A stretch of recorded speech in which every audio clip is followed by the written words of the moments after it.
Hello again to all my food warriors and welcome back to the channel. Today we are making an absolute pillar of Italian cuisine. This is a Tuscan bean and kale soup. And this is one of those recipes that is ridiculously simple to make. Only a handful of ingredients. This is what we call, or what we consider in Italian cuisine, la cucina povera. It's peasant food. But it's got so few ingredients, but when made correctly with ingredients of the highest quality, it is absolutely fantastic and absolutely fit for a king. So what we are going to do today is get right into a recipe. What we're going to do is we're going to start things off with a little bit of what I have here is prosciutto. Now, this is about 100 grams of diced prosciutto. You could use pancetta for this. You could use guanciale. You could use a little bit of bacon. You could use colpa, whatever you happen to have lying around. But the reason why I'm using some prosciutto today, and there's a very specific reason, is because I want to flavor the broth of the soup with pieces of the actual leg of the pig. These are bones. Whenever I make my prosciutto, this is basically what equates to, if the prosciutto is the leg of the pig, this is what equates to the wrist or the shank, if you will. So all these are basically, these are pieces of the shin or the wrist, if you will. It's got bone in it. It's got a little bit of rind in it. What I want to do is I want to use this to flavor my broth. Now, this is one of those old school secrets. If you ever wondered why, soup that you make or a sauce that you make didn't quite taste like your grandmother's, this is why. Your grandmother knew all the good stuff. She knew the secrets to take absolutely nothing and turn it into something spectacular. And so we're going to replicate that today using all of the same tips and tricks that were used back in the old country. So I've taken, essentially, this is the meat that I've cut off what was essentially the shank of my prosciutto. I'm going to wrap this up in cheesecloth, flavor my broth later, but I'm going to use this prosciutto as a seasoning in my broth, or in my soup rather. And so this is only about 100 grams of meat. This is not, I'm not treating this as a protein.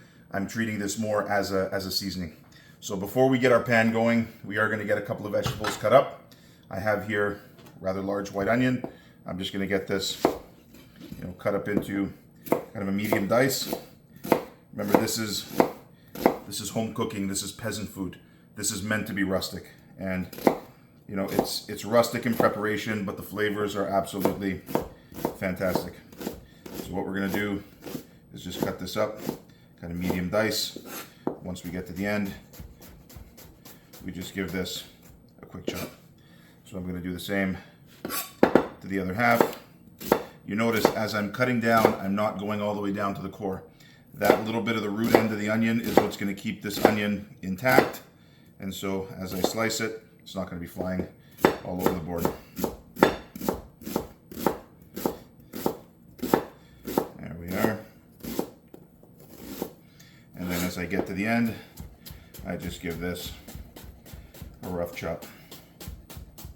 All right.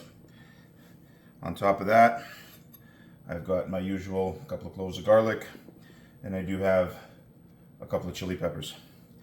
Now this, again, it's not meant to be overly spicy. Tuscan food is not typically overly spicy, but I do want to have a little bit of a kick in my soup. I want to know that the chilies are there, and so I'm keeping all of the seeds, all of the pith, all of that in there. This is where the essence of the chili is, and I want to make sure that it ends up in my dish. So these are two kind of large cloves of garlic. All I'm going to do, there we are, just give it a little crush, and then we're going to cut this up fairly fine. There we are. This is going to cook down. I want to make sure we cut this fairly fine. We don't want a big honking piece of garlic between our teeth. And as we start thinking about Italian cooking is not very strong in terms of garlic, at least not traditional Italian cooking. And so what we want is that background flavor of the garlic, that hum, but we don't want this to be, out there in front and really interfere with our social agenda, if you will. So there we are. We'll just make sure this is beautifully finely sliced. Now we're going to get our pan going. Now that we have our vegetables underway, we'll get our burner on. We'll get some olive oil in there as well. Probably a good 5-6 tablespoons of olive oil. Now this is going to feed, I'd say easily 8 to 10 people. So we're making a double batch, and as I often like to do, you know, batch cooking, we eat multiple times throughout the week, and this will just get better and better as it sits in the fridge waiting for you to go back to it. And so on top of that, I've got a leek. This is one big leek that basically I've cut into 4 strips. I have the root end intact, so the leek has stayed intact, and I've just given it a good wash. Leeks are notoriously sandy. They grow in sandy soil, and some of that sand gets wedged in between the layers of the leek, and so we want to make sure that we wash all of that away, otherwise we're going to have a little unwanted grit in our soup. So I'm just putting my prosciutto in there just to start to render off some of that fat, and just so it starts to crispen up just a little bit. So I'm going to take my leek here, and I'm going to start to give this, just again, kind of a fine chop. And because this guy sat for a little bit, it's a little bit unwieldy. It tends to curl up a little bit, but that's okay. All I want to do is just cut this as fine as I can. There's just a flavor that's unmistakable about a leek. You know when it's not there. You know, I happen to have a leek in the house, and that's why I'm going to throw it into this dish. Now I happen to be, the whole reason why I'm making this dish is I happened to be out in the garden earlier today, and we have our kale that's really coming to an end. We live in a northern climate, and it's early part of November, and so we tend to get a little bit of frost, or at least a risk of frost overnight. And if I leave that kale in the garden too long, it's just going to end up going to waste. And so I wanted to do something with that kale, and sometimes you're presented with an opportunity where your circumstances essentially dictate, you know, what's best to eat that day, and that's certainly what's happened to us today.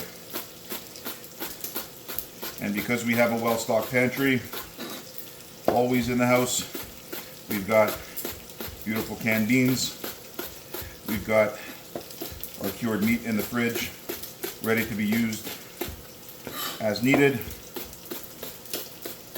There we are. I'm just going to get all of our vegetables in the pan, as we don't want any more color on our prosciutto. There we are. So the prosciutto itself is 100% optional, or any of the meat rather is 100% optional. You can make this a completely vegetarian preparation. Absolutely nothing wrong with that. I happen to have it on hand, and so it's something that I'm throwing in there. There we are. We'll just give this a nice stir. Oh, and the smell, absolutely fantastic. There we are. So I'm just going to finish off this leek here. We don't want anything to go to waste.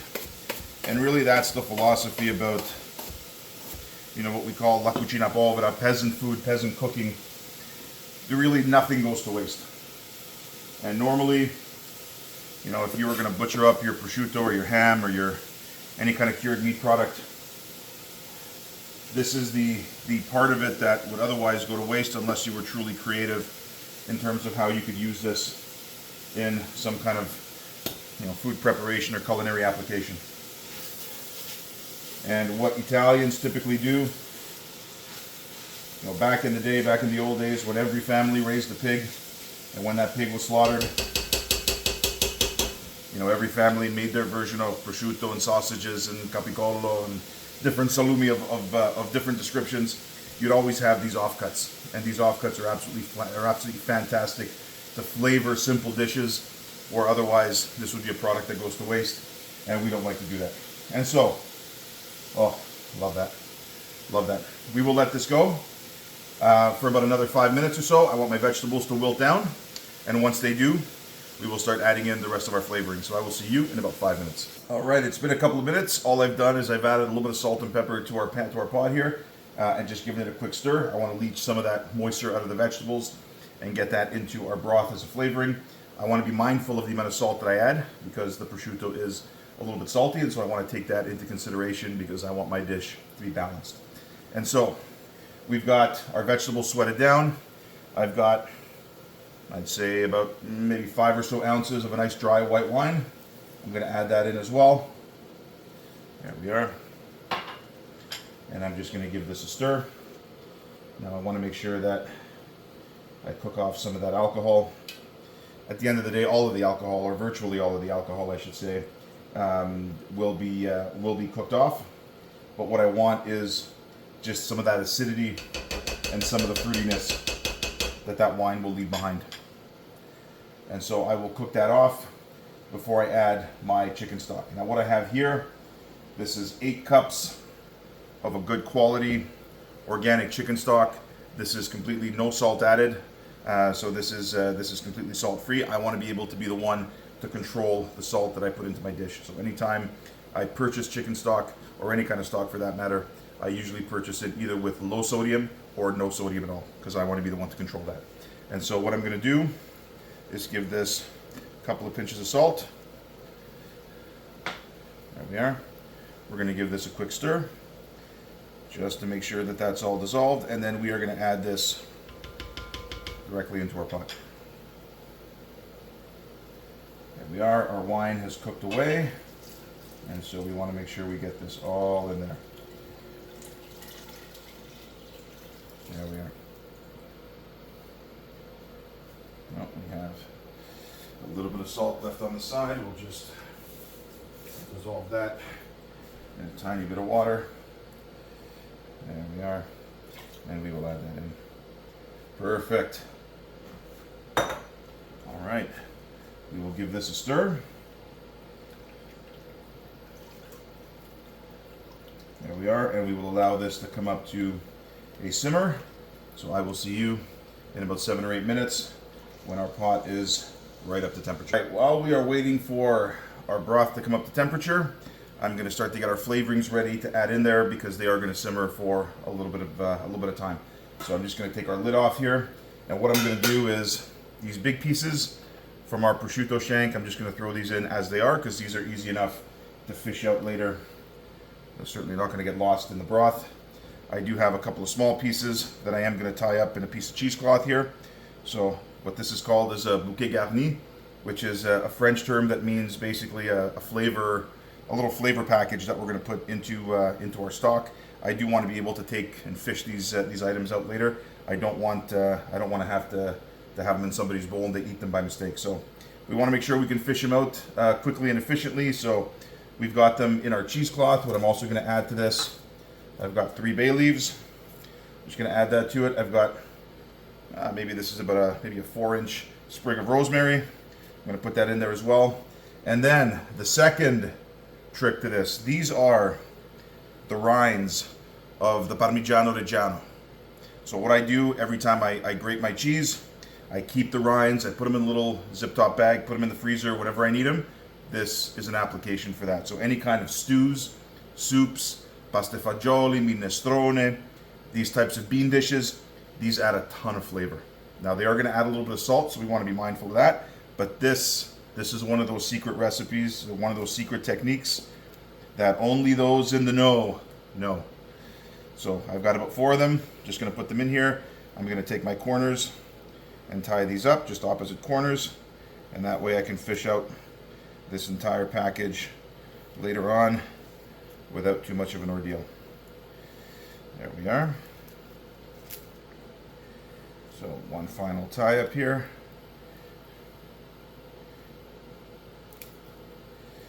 There we go. And done. So all we're going to do is we're going to take this, it's like a big tea bag, and we're just going to put it right into the stock, and it's going to infuse as that stock continues to cook. So we are coming up to temperature. I can see the steam start to come from the surface. I can see the bubbles start to form. And so what we're going to do is get the next stage of this going. What I have here, this is 3 19-ounce cans of mixed beans. And there's absolutely nothing wrong with canned beans. I've made these with dry beans before, where I've allowed them to soak and then put them in, cook them in the broth until they were tender. I'm in a little bit of a rush today, so I want to make sure that I can get this on the table fairly quickly. Absolutely nothing wrong with a good quality canned bean. All I do is I put them in a sieve, rinse them off with a lot of cold water. I don't want to keep any of that brine that they're canned with because it can get a little bit salty. And so I've rinsed these off well. This is a combination of beans, so you're going to get a combination of flavors, textures. Really great addition to this dish. So what I'm going to do is I'm just going to take these 3 cans and throw them right into our broth. There we are. Make sure we get everything in there. And these will add a great deal of flavor, a great deal of texture, a great deal of fiber, and a great deal of nutrition to this dish. There we are. Now, in this bowl, I'm going to take a can of my tomatoes that I make pretty well every year. There we are. Just going to pop that open and put it right into my bowl. So if you don't have this kind of product around your house, they do sell what's called passata, which is essentially crushed and strained tomatoes made at the peak of the season. Absolutely great quality product.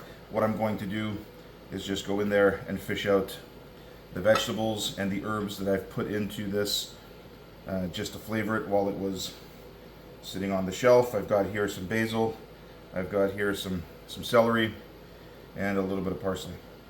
All these herbs have done their job, and so we're going to fish these out. There we are. And I think that, oh, one more. There we are. Just easier to do this in this bowl before we add this to our soup. So we're just going to add this in. And this is going to give our soup a beautiful red color. It's going to give it some sweetness. It's going to give it some body. It's going to thicken it up a little bit. But really, these are the flavors of summer. And so we're just going to mix this around. Now we are going to let this simmer for a good, I'd say between 45 minutes and an hour, as we want all of these flavors to come together. I've got one final flavoring. I've got a couple of tablespoons here of dry oregano. We're just going to add that in. And in the time that this is simmering, that oregano will bloom and it will add some beautiful flavor to this dish. There we are. So I'm going to let this go for about 45 minutes, and then for the last 15 minutes of cooking, we will deal with our kale and the rest of our flavoring. So I will see you in about 45. All right, our soup is simmering away, so I'm just going to get our kale prepped here.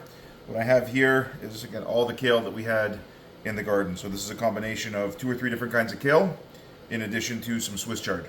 So this is basically the last of it. I have here just some baby curly kale. I've got some what we call salad kale. I've got some what we call a cavolo nero. This is the black kale. And then I have all different color rainbow chard. So what I'm going to do, normally if these leaves were bigger, I'd actually take the soft part right off the stem. I'd discard the stem, but I think because these are so small and so young, I can actually just cut these up, and they're tender enough where they'll soften in the soup right before we're ready to go. So I'm just going to take these and slice them up rather thinly, kind of into ribbons, and then we'll be ready to go in about another, I'd say maybe 15 minutes time to put this right into the soup. But I will see you in about 15 minutes when I'm done dealing with this kale. All right, our soup has been simmering for about 45 minutes, and now we're gonna take those flavoring elements out because I think they have done their job. So we've got here, there we are, one of our prosciutto shank bones. There we are.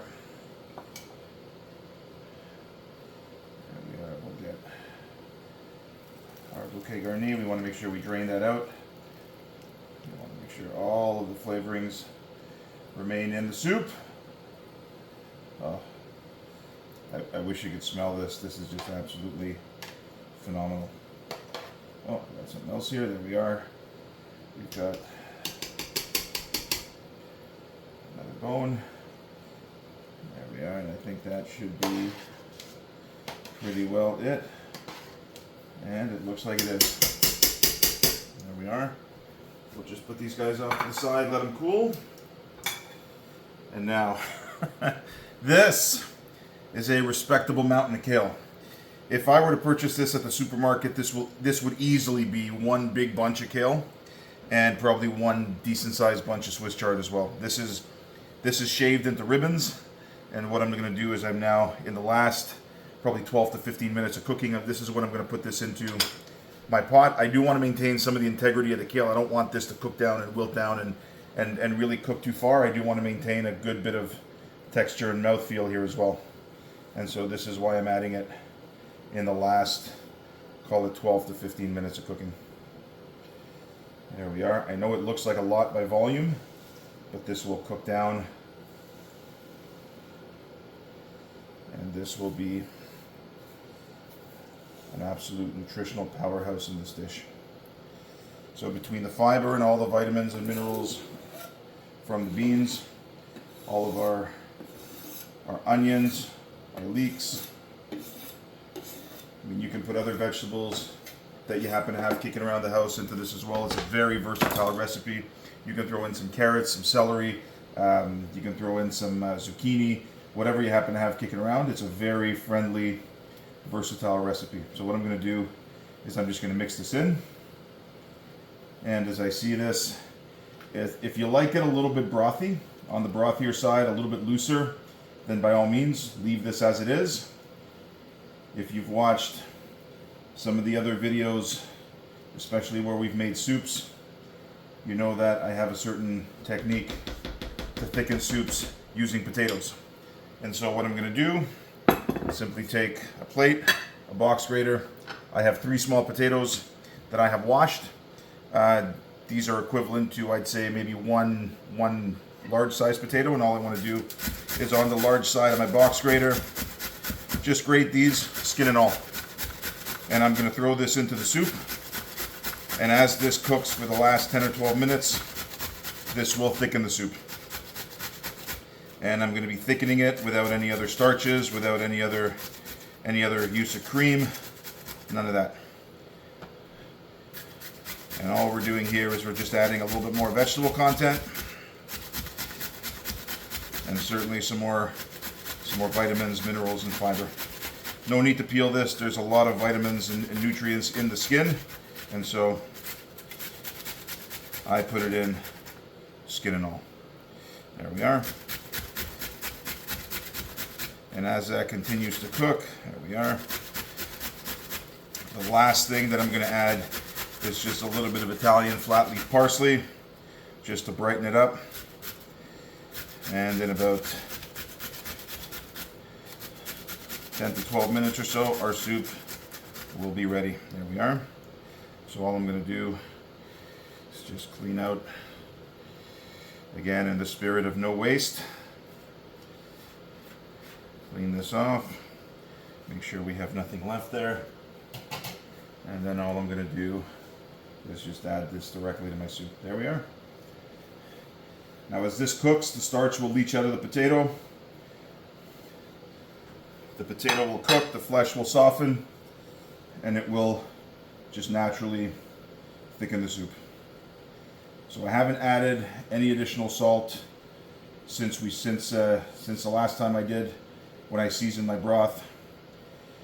That was it.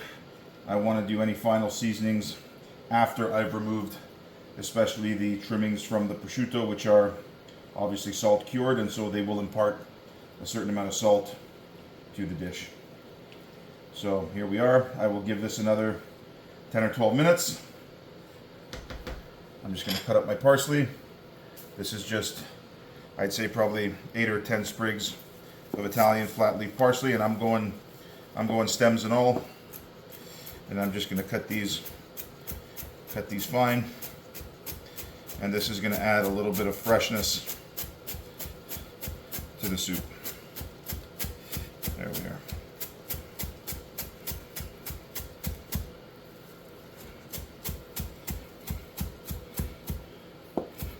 This is one of those great fall dishes, great winter dishes. This will warm you from the inside out. This is food for the soul. It's made in the home. It's beautifully rustic. I'm telling you, when you taste this, you will be of the opinion, I believe, that there's a whole lot more going on in this dish other than just a few simple, humble ingredients. And so our parsley is chopped up. We will add this to our pot. There we are.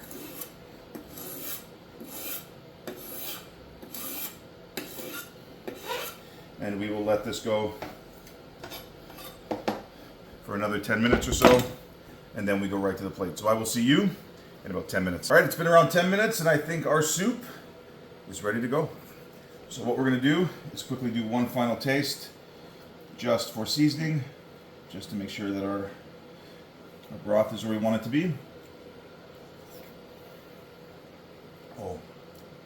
Oh, that's good. We just need a hair of salt. Just a tiny bit. There we are. That's it. And maybe just a tiny bit of pepper. That's it. All right. So we will give this a stir. And I think we are there. All right. So our kale has cooked down, although it still has a good bit of structure and integrity. We can see our broth has thickened. So we turn the heat off here. Our broth has thickened with the addition of that potato. And now we are going right to the bowl. The smell of this is absolutely phenomenal. There we are. Let's make sure we get a little bit of everything here.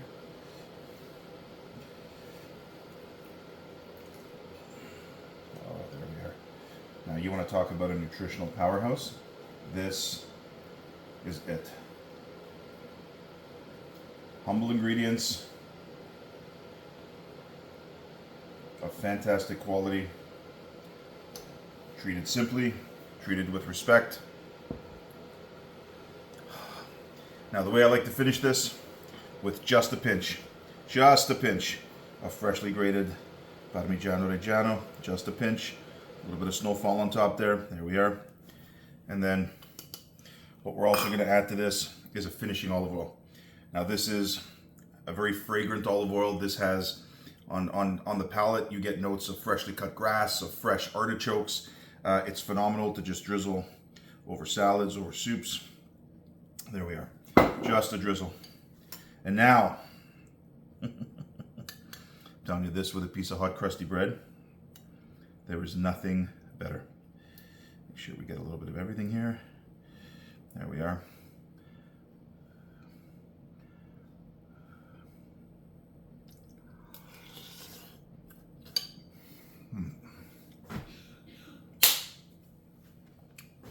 Game over. You taste the different beans. You taste the savoriness from the prosciutto. You taste the brightness of the parsley, the earthiness of the greens. Oh, you got to try this. This is, again, nutritionally phenomenal, easy to make, a few simple ingredients. Again, peasant food. It's fit for a king. I hope you try this. Do like and subscribe. Share the content if you find it at all useful. And as always, this is Coach Joe saying I will see you on the next one.